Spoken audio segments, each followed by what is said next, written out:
बिस्मिल्लाहिर्रहमानिर्रहीम। आज का टॉपिक जो है वो डिवाइडेड डिफरेंस का टॉपिक है। इससे पहले हमने डिफरेंट इंटरपोलेशन के फार्मूलाज देखे थे।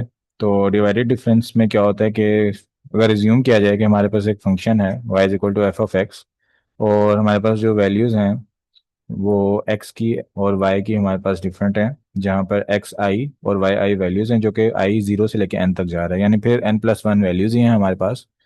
तो जो divided difference of order zero से लेकर एन तक होते हैं, इनको रिकर्सिवली डिफाइन किया जा रहा होता है। रिकर्सिवली से मुराद ये है कि जो बाद वाला डिफरेंस होता है वो पहले वाले पे डिपेंड करता है। तो जो हमारा जीरो ऑर्डर का डिवाइडेड डिफरेंस होगा उसमें हम लिखेंगे y और स्क्वायर ब्रैकेट में एक्स नॉट, यानी सिर्फ उसके अंदर एक्स नॉट वैल्यू होगी। और ये हमारे पास y ऑफ एक्स नॉट, यानी एक्स नॉट पर y की जो भी वैल्यू बनती है फंक्शन की वो बनेगी जो कि y नॉट के इक्वल होगी। This is zero order divided difference. फिर जो हमारे पास फर्स्ट ऑर्डर का डिवाइडेड डिफरेंस होता है उसके अंदर हम दो पॉइंट लेते हैं, एक्स नॉट और एक्स वन। और इसकी जो डिफरेंस डिवाइडेड डिफरेंस की वैल्यू होती है, इसमें हम स्लोप लेते हैं basically y one minus y naught और x one divide by x one minus x naught. ये जिस तरह हम स्लोप कैलकुलेट करते हैं उसी तरह ये डिवाइडेड डिफरेंस होता है। This is first order divided difference. इस तरह अब जब हम सेकेंड ऑर्डर डिवाइडेड डिफरेंस के ऊपर मूव करते हैं उसके अंदर तीन पॉइंट्स आ जाते हैं, एक्स नॉट एक्स वन और एक्स टू।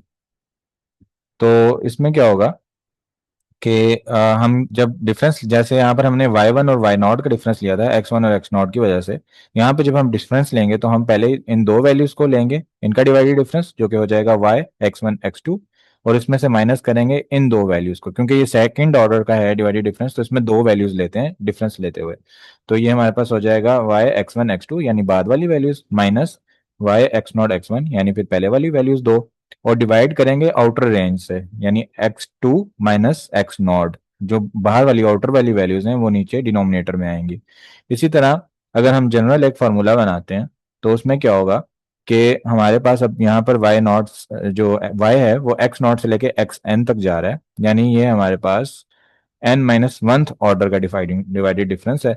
तो इसके अंदर हम क्या करेंगे कि ये बाद वाली जो वैल्यूज हैं एक्स वन से लेके एस एन तक, इनको लेंगे पहले, और फिर इनमें से माइनस करेंगे एक्स नॉट से लेके एक्स एन माइनस वन तक की वैल्यूज को, और डिवाइड करेंगे जो आउटर इसकी रेंज है एक्स एन में से एक्स नॉट को।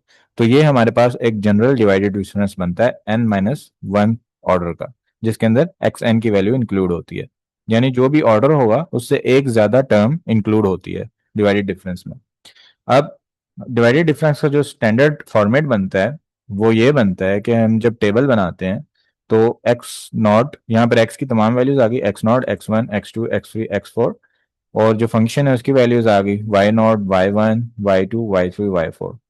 अब क्या होगा कि जब हम डिवाइडेड डिफरेंस फर्स्ट ऑर्डर का कैलकुलेट करेंगे तो वो हमारे पास होगा y one minus y not divided by x one minus x naught, जिसको हम रिप्रेजेंट करेंगे y x one x not भी लिख सकते हैं और y x naught x one भी लिख सकते हैं, यानी एक्स नॉट और एक्स वन को हम आगे पीछे करके लिख सकते हैं। तो बेसिकली जो टेबल ये किस लिए बन रहा होता है कि जब भी हम डिवाइडेड डिफरेंस को कैलकुलेट करते हैं तो उसके अंदर हमारे पास ये चार वैल्यूज यूज होंगी इसको कैलकुलेट करने के लिए, जो यहाँ पर होगा ये वाला।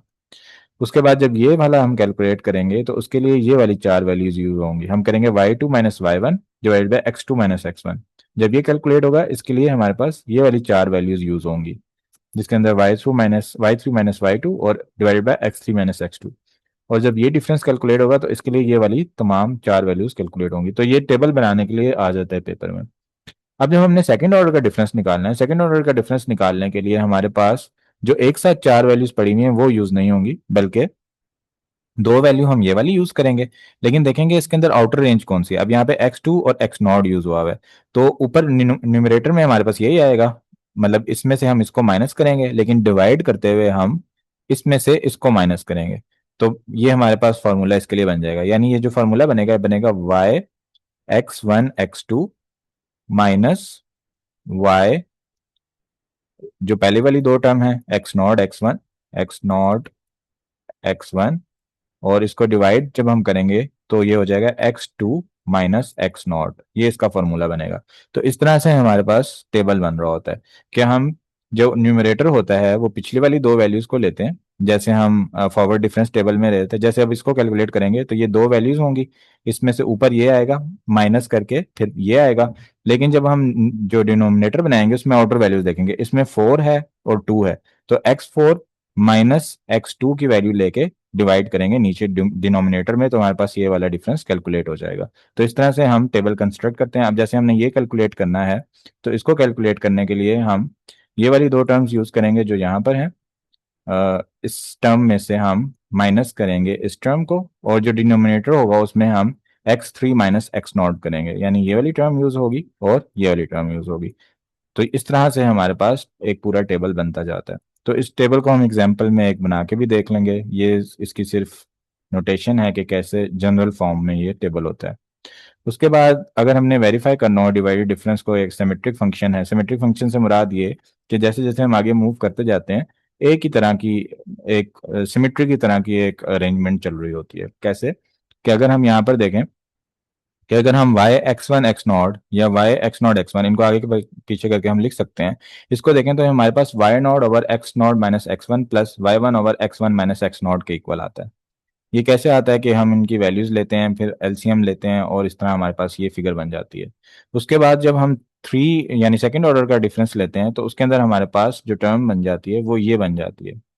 तो इसके अंदर हमारे पास नीचे ये टर्म्स हैं, ऊपर ये टर्म्स हैं। इसी तरह आगे हम जाते हैं तो हमारे पास जो टर्म्स हैं इसकी, जब इनको हम एलसीएम लेते हैं और सिंप्लीफाई करते हैं, तो ये बन जाती है y not over this, y one over this, y two over this. तो एक सिमेट्री बन रही है। जब हम के टर्म्स को लेंगे, y not over this, y one over this, y two over this और वाई के ओवर दिस थिंग, तो जो सिमेट्री बनती है उसमें बेसिकली क्या होता है कि हमारे पास जहां पर वाई वन होता है वहां पर हम एक्स वन को पीछे रखते हैं, और उसके आगे तमाम जितने भी एन तक एक्स होते हैं या के तक एक्स होते हैं वो उसमें से माइनस करते हैं। सिर्फ एक्स वन को इटसेल्फ उसमें से माइनस नहीं करते। जैसे यहाँ पर हमारे पास शुरू में वाई नॉट है, तो हम एक्स नॉट शुरू में रखेंगे, लेकिन एक्स नॉट को इसमें से माइनस नहीं करेंगे, बाकी सबको करेंगे। X not minus x one होगा, x not minus x two होगा, यानी जिस तरह लेंग्रांज का हमारा डिनोमिनेटर था, उसी तरह अब यहाँ पर वाई वन है तो उसमें x one minus x nought होगा, x one minus x one नहीं होगा, x one minus x two होगा। अब वाई टू है, इसमें x two minus x two नहीं होगा, बल्कि x two minus x not और x two minus x one, ये तमाम वैल्यूज आएंगी। तो इस तरह एक सिमेट्री बन रही होती है। अब इसको सिमेट्री को अगर हम सिग्मा की फॉर्म में रिप्रेजेंट करें, तो नीचे हमारे पास तमाम मल्टीपल आ जाते हैं। एक्स आई जो कि वाई आई है और एक्स आई है, सेम चीज है। उसके बाद उसके अंदर से एक्स जे माइनस करते हैं, जहाँ पे जे जो होता है वो जीरो से लेके के तक जाता है, लेकिन जे आई के इक्वल नहीं होगा। यानी अगर वन है तो यहाँ पे भी वन नहीं होगा, वरना हमारी ये अनडिफाइंड टर्म बन जाएगी। तो आई नॉट इक्वल टू जे, लेकिन आई जीरो से स्टार्ट होता है और के तक जाता है। और फिर हम इन तमाम टर्म्स को, जब आई है उसको भी रिप्लेस करते हैं जीरो से लेके के तक, तो ये हमारे पास एक सम बन जाता है। यानी नीचे हमारे पास प्रोडक्ट होता है जो कि इस प्रोडक्ट से रिप्रेजेंट हो रहा है, और ऊपर ओवरऑल जो हमारे पास टर्म होती है आपस में सम हो रही होती है, जो कि समेशन रिप्रेजेंट कर रही है। अब हमारे पास अगर ये टेबल है, इस टेबल को हम देखते हैं और इसको कंस्ट्रक्ट करते हैं, divided difference table for values of this. ये पेपर में बहुत ज़्यादा इंपॉर्टेंट क्वेश्चन है, आ जाता है। तो इसको हम सॉल्व करने की कोशिश करते हैं। यहाँ पे हम ऐसा करते हैं को कोई बोर्ड खोल लेते हैं और इसको यहाँ पर कॉपी करके खुद बनाने की कोशिश करते हैं।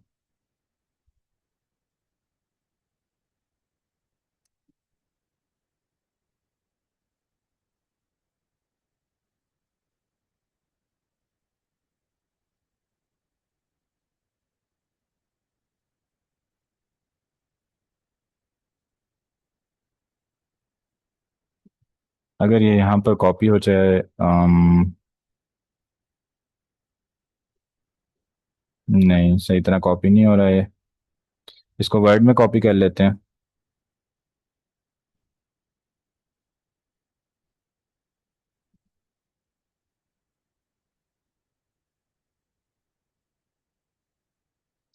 वर्ड में वर्ड में भी सही कॉपी नहीं हो रहा, बस फिर इसकी हम खुद ही वैल्यूज बना लेते हैं इस जगह पर। यह है एक्स की value one two three four five six. तो हम यहाँ पर क्या करते हैं, एक्स की वैल्यूज ले लेते हैं। एक्स हमारे पास है one two three four five six. आपस में थोड़ा गैप दे लेते हैं, लॉ क्लैरिफिकेशन।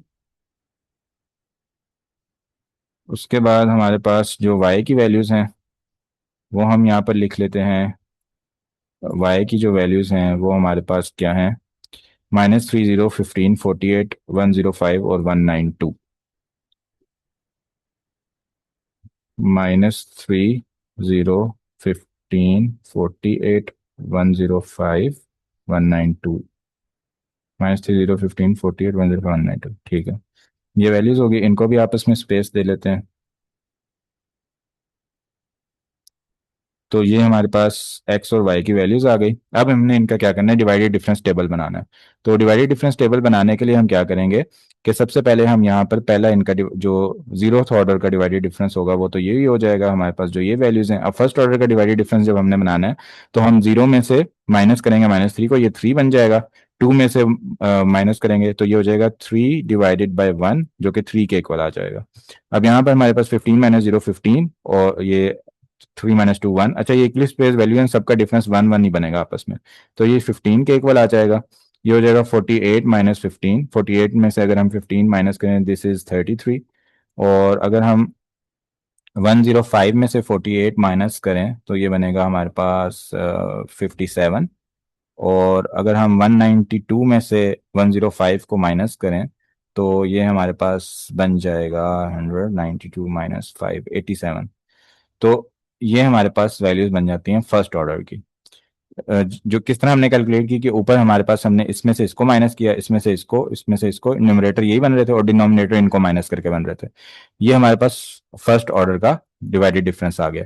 अब हमने सेकंड ऑर्डर का डिवाइडेड डिफरेंस बनाना है। सेकंड ऑर्डर का डिवाइडेड डिफरेंस बनाने के लिए हम क्या करेंगे, इसमें से इसको माइनस करेंगे और इनके डिफरेंस को माइनस करेंगे तो इनका डिफरेंस 2 बनेगा। तो 15 - 3 12 डिवाइडेड बाई 2 6 हो गया। यहाँ पर 33 - 15 ये बन जाएगा हमारे पास 18। 18 को डिवाइड करेंगे 4 - 2, यानी 4 - 2 डिवाइड से इसको डिवाइड करेंगे तो ये हो जाएगा 9। 57 में से अगर हम 33 को माइनस करें तो ये बनता है 7 - 3 4, 5 - 3 24, और इसको 2 से डिवाइड करेंगे 12 बन जाएगा। 87 में से इसको माइनस करेंगे 57 को 30 को 2 से डिवाइड करेंगे 15। ये हमारे पास सेकंड ऑर्डर का डिफरेंस आ गया। अब हम थर्ड ऑर्डर का डिफरेंस निकाल लेते हैं। थर्ड ऑर्डर का डिफरेंस निकालने के लिए हमारे पास 9 - 6 हो जाता है 3, और इसको 3 से डिवाइड करेंगे 1। 12 - 9 3 डिवाइड बाई 3 1, और 15 - 12 3 डिवाइड बाई 3 1। थर्ड ऑर्डर के 1 1 1 आ गए, इस तरह आगे अब 0 0 हो जाएंगे।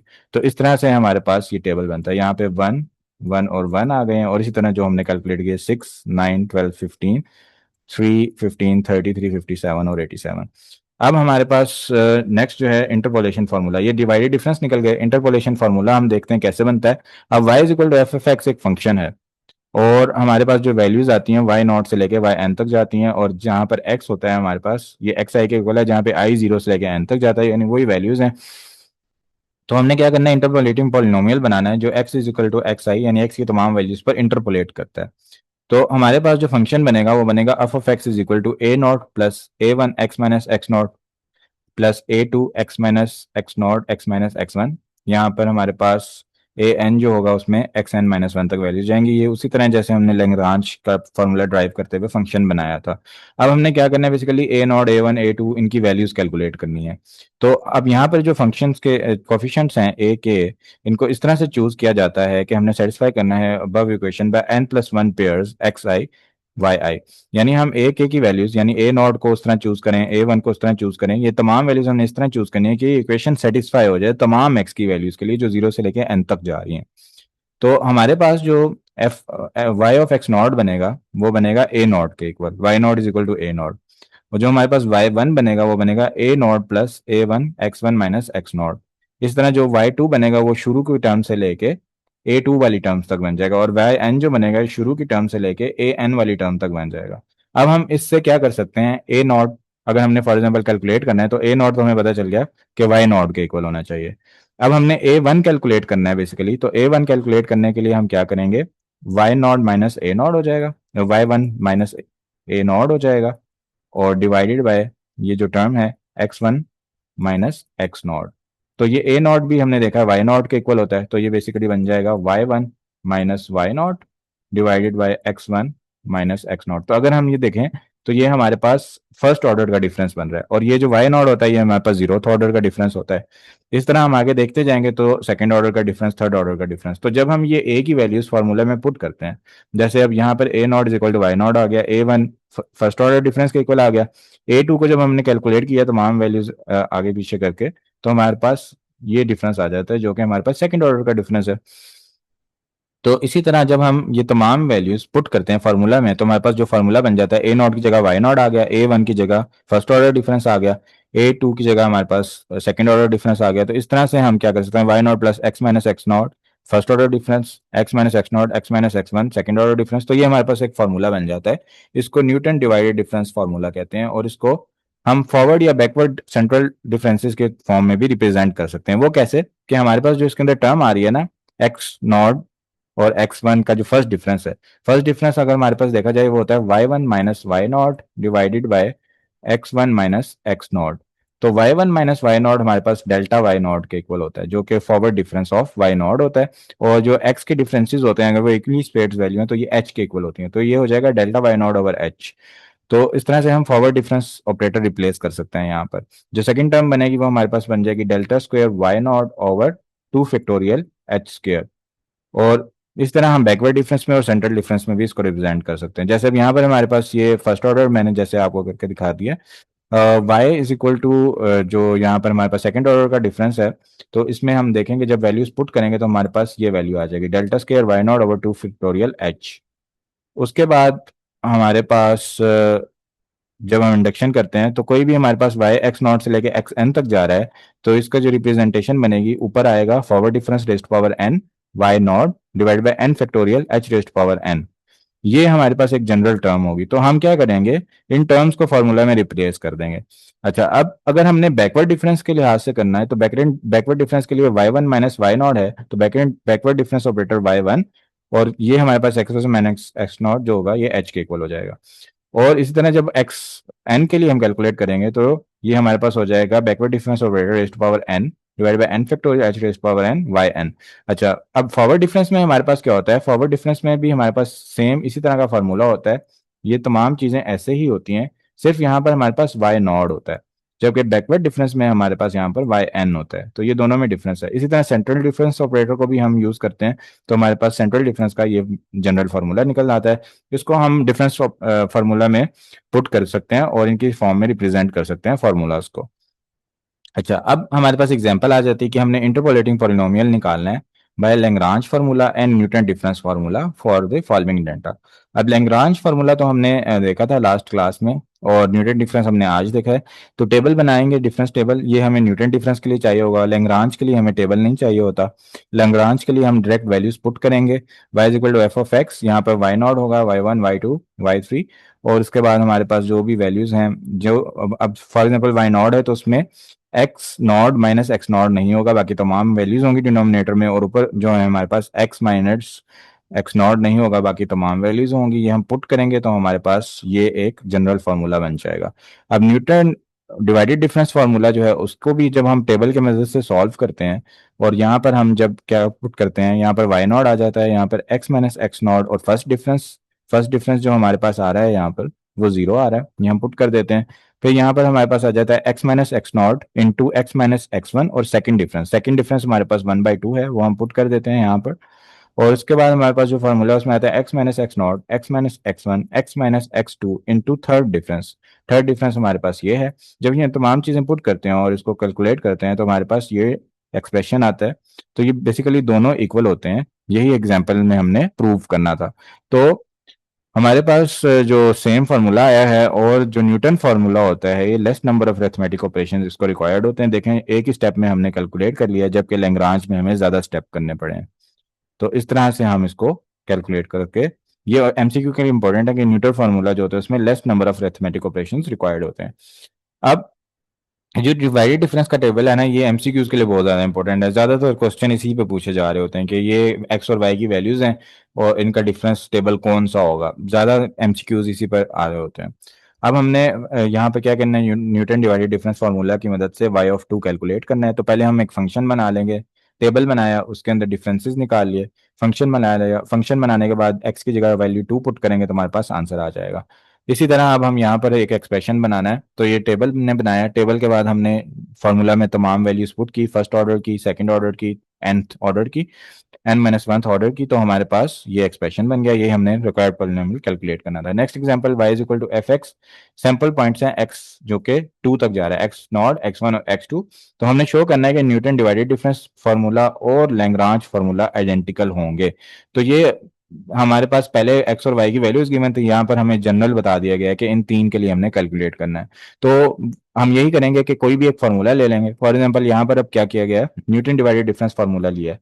न्यूटन डिवाइडेड फार्मूला अगर हम x2 तक जाएंगे तो हमारे पास क्या बनेगा, ये बेसिकली बनेगा y not plus x minus x not और फर्स्ट ऑर्डर डिफरेंस, और x minus x not x minus x1 और इसका सेकंड ऑर्डर डिफरेंस। x2 यहाँ तक आएगा। इसके बाद हमें x3 की रिक्वायर्ड टर्म वो हमारे पास नहीं है।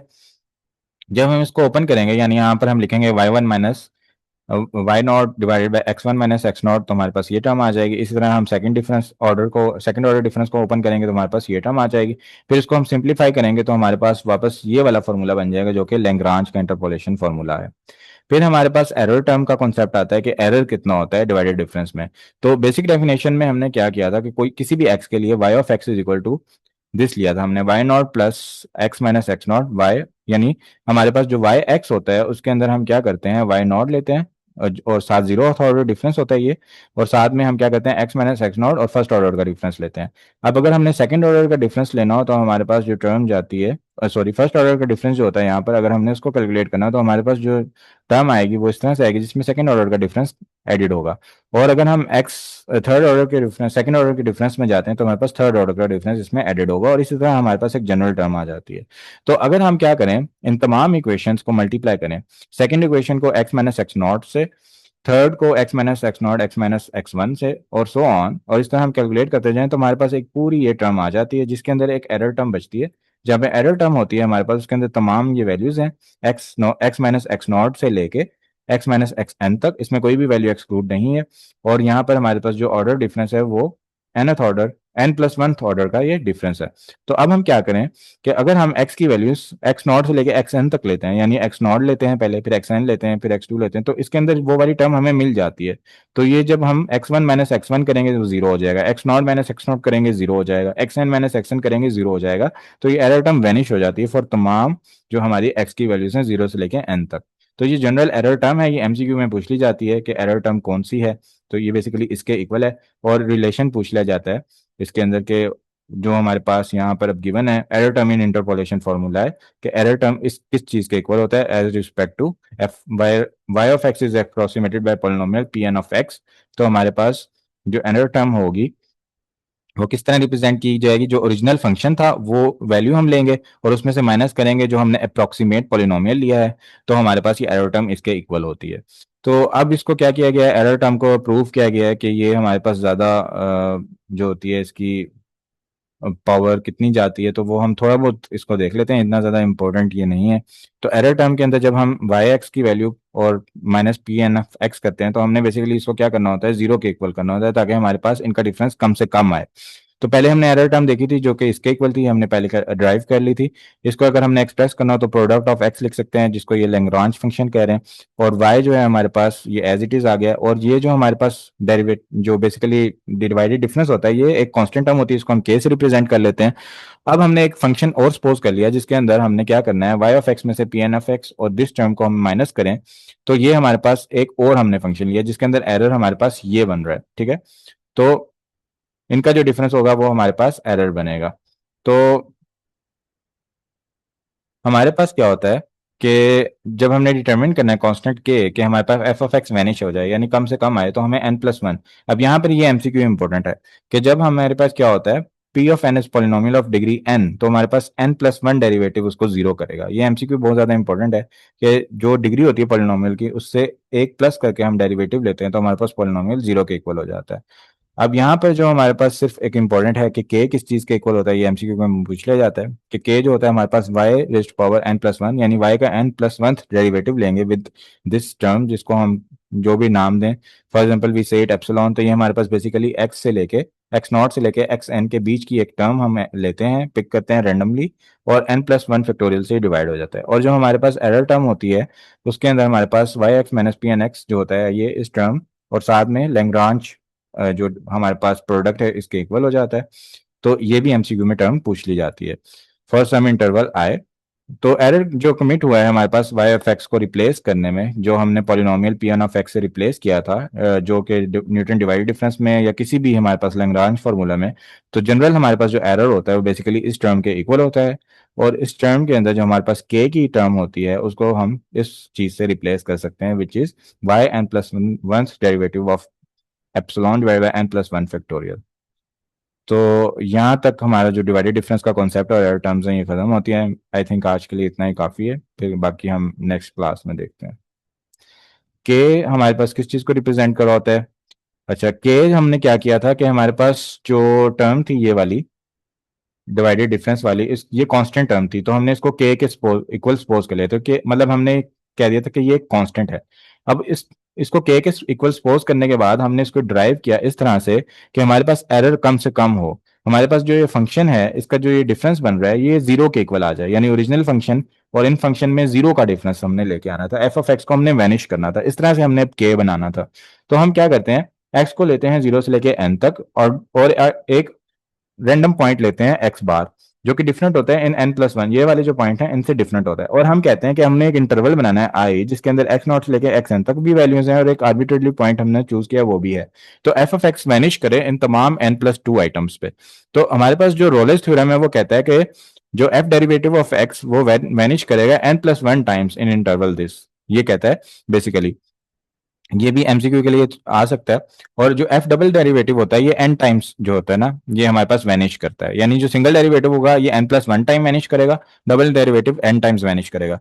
तो हमने शो करना है कि f n plus one derivative लेंगे एक्स का, ये एटलीस्ट वन वैनिश करे इंटरवल आई में। और जहां पे एक्स जो है ये हमने एक रैंडम वैल्यू लिया एक्स नॉट से लेके एक्स एन तक, तो हमारे पास ये फॉर्मूला बन जाता है। फंक्शन को हमने जीरो बनाना है और बाकी तमाम वैल्यूज हम उनके एन प्लस वन डेरिवेटिव से रिप्लेस कर देते हैं कि तभी जब उनको एन प्लस वन डेरिवेटिव से रिप्लेस करेंगे तभी वो टर्म जीरो के इक्वल वैनिश हो जाएंगी।